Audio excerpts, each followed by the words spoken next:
I have some very sad news for you today, friends.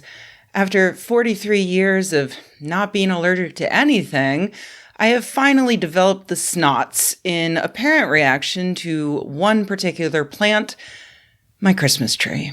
You have to understand that as someone who loves holidays, this is absolutely devastating. For years, I have argued that as an atheist, it is my right, nay, my responsibility, to celebrate a secular end of the year holiday. And now my very own body has rejected Christmas.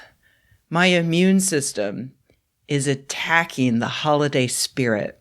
I posted about this on social media and I got an interesting reply. Why not a plastic tree? I never understood the allure of buying real trees that end up in the garbage bin on January 1st, but again, this might be an American cultural thing. I thought this was funny because it assumes that buying and then trashing a real tree is wasteful while buying a plastic tree is sustainable. And I suspect that this is a widespread idea, so I thought it might be fun to talk about.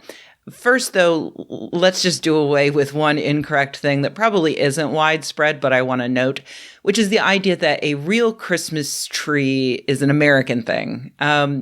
Christmas trees probably originated in Germany. They were actually outlawed in the colonies by those stick-in-the-mud Puritans, and they're now a pretty common tradition in the United States, Canada, and most of Europe, although notably, Catalonia has a way funnier custom involving a single log that is tenderly cared for weeks before eventually it is beaten until it poops out candy.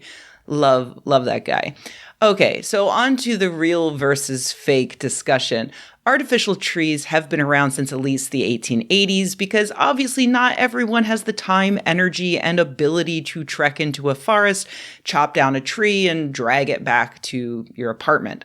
Back then, they were made of feathers, but as you may know from the Charlie Brown Christmas special, aluminum trees became popular in the late 50s up until the aforementioned special absolutely cooked them into oblivion by framing them as the ultimate symbol of the crass commercialization of an otherwise sacred religious rite.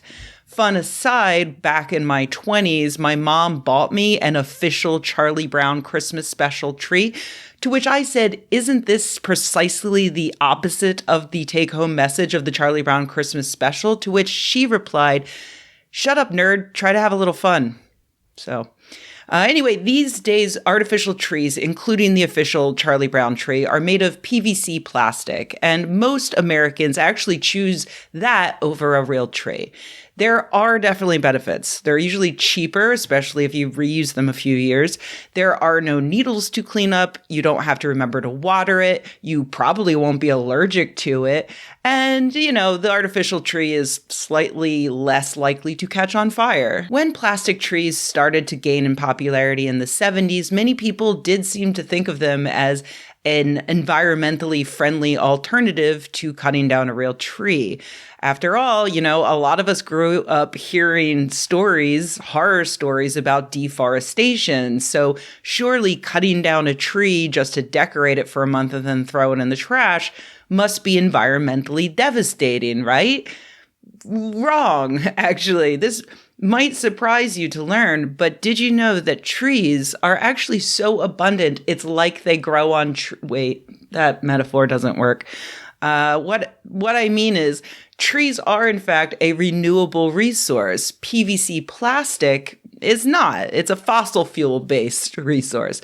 But things are a little bit more complicated than just those two things. Let's talk about the overall carbon footprint of each of these. Most of a plastic tree's pollution occurs during the manufacturing process because PVC is a pretty energy-intensive material. But it's also worth noting that 80 to 90% of all plastic trees come from China, meaning that there's also an added transportation cost from the factory to a boat, to a truck, to your local Walmart, to your home. A real tree has the opposite effect during its manufacturing process. Growing a tree captures carbon, storing it in the soil and in the tree's cells. And when that tree is cut down with a handsaw at my local tree farm, 1 to 3 more seedlings are usually planted.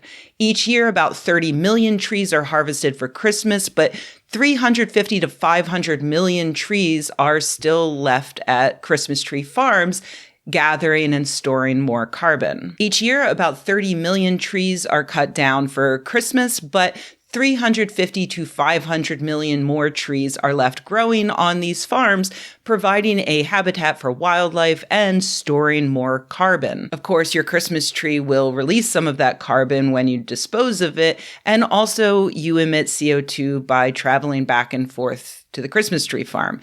So how do these exact numbers shake out? Every source that I could find with specific numbers seems to reference the British organization Carbon Trust, who found that a 2-meter tall artificial tree comes at a cost of about 40 kilograms of CO2. Compare that to a comparable real tree, which has only 16 kilograms of CO2 if it ends up in a landfill, but only 3.5 kilograms of CO2 if it's mulched.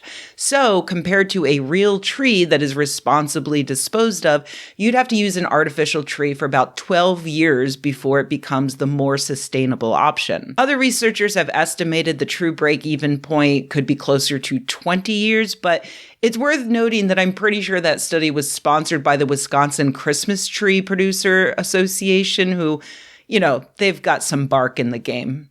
The average family seems to use their artificial tree for 6 to 10 years before replacing it.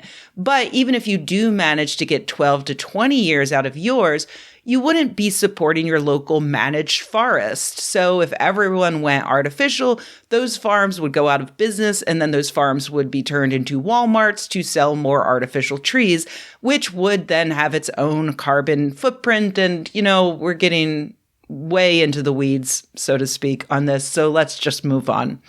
Overall, those are the reasons why most sustainability experts say that a real tree is better for the environment, at least, than a plastic tree. That said, if you already have a plastic tree, obviously, the best thing to do is not to throw it in a landfill and replace it with a real tree next year. Just keep using it until it falls apart. You could also pick up a used plastic tree to give it a few more years of life. Check your local Buy Nothing groups on Facebook or Craigslist. In fact, that's how I responsibly disposed of my official Charlie Brown Christmas tree. I gave it to someone who was excited to have it and did not seem to have the same gnawing guilt that the ghost of Charles Schultz would be haunting their Christmas display for years to come. I'd like to end by pointing out that there is, of course, a third option that I've yet to discuss, which is not displaying any tree in your home at Christmas time. To that, I say, shut up, nerd. Learn to have a little fun.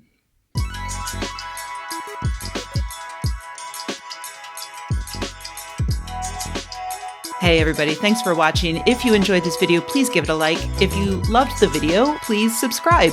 And if you think the world could use more videos like this and you happen to have a few bucks laying around, head to patreon.com/Rebecca and join an awesome community of nerds like the people whose names you see on the screen right now. Thanks.